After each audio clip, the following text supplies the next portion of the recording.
ڈالتا ہے، حالانکہ وہ مرنے والا جو شخص ہوتا ہے اس کے پاس حضرت ملک الموت آنے والے ہوتے ہیں، اور وہ بندہ بڑی بے بسی سے لوگوں کو دیکھ رہا ہوتا ہے۔ بعض مرتبہ اس مرنے والے جو مرنے کے بالکل قریب ہوتا ہے اس شخص کے آنکھوں میں آنسو بھی آ جاتے ہیں،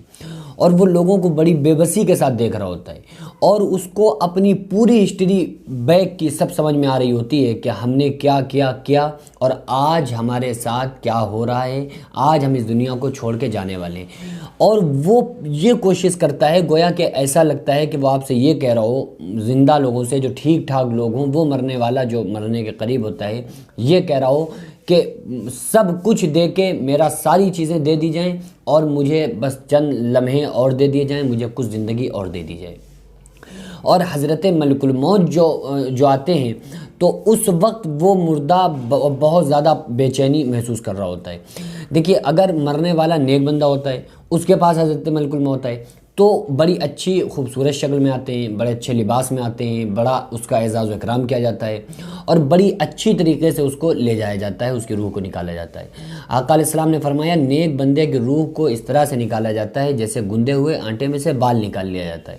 اور کوئی برا بندہ جب ہوتا ہے تو اس کے اوپر اس کی روح ایسے نکالی جاتی ہے، آقا علیہ السلام نے فرمایا کہ خاردار کانٹے دار درخت کے اوپر بھیگا ہوا اون ڈالا جائے اور اس اون کو گھسیٹا جائے، جیسے وہ اون تار تار ہو جاتا ہے ایسے ہی انسان کی رگوں کو توڑ کے رکھ دیا جاتا ہے۔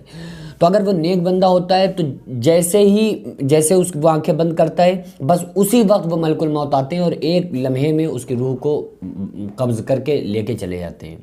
اور کوئی برا بندہ ہوتا ہے تو حضرت ملک الموت آتے ہیں اور کافی دیر تک اس کی روح نکلتی رہتی ہے۔ یعنی کہ حدیث پاک میں آتا ہے کہ جب کوئی بے نمازی، فاسق، فاجر، گناہگار انسان کی موت آتی ہے تو اس کی روح جیسے ہی حضرت ملک الموت قبض کرتے ہیں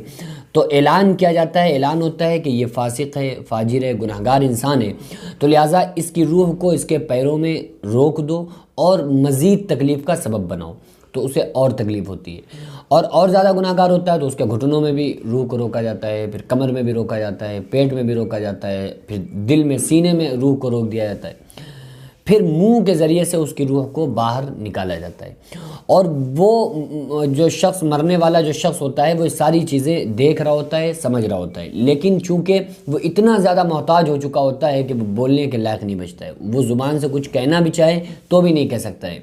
اور جو نیک بندہ ہوتا ہے وہ بہت اچھا محسوس کرتا ہے، حالانکہ وہ چاہے وہ نیک بندہ ہو لیکن وہ جو ذائقہ کل نفس ذائقۃ الموت کا وہ جو جھٹکا، وہ جو ذائقہ ہے وہ تو ہر شخص کو محسوس ہوتا ہے، اور وہ ذائقہ تو لگنا ہی لگنا ہے، کیونکہ قرآن کا ایک مطلق حکم ہے کل نفس ذائقۃ الموت کہ ہر جاندار کو موت کا ذائقہ چکھنا ہے۔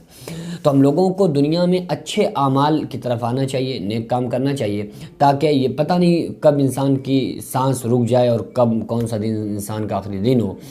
تو وہ بندے کو پتہ نہیں عمل کرنے کا پھر موقع ملے نہ ملے۔ تو اس لیے جو دن ہیں، اللہ نے جو دن عطا فرمائے ہیں، جو زندگی عطا فرمائی ہے، اس میں اللہ کی عبادت کرو اور اس کو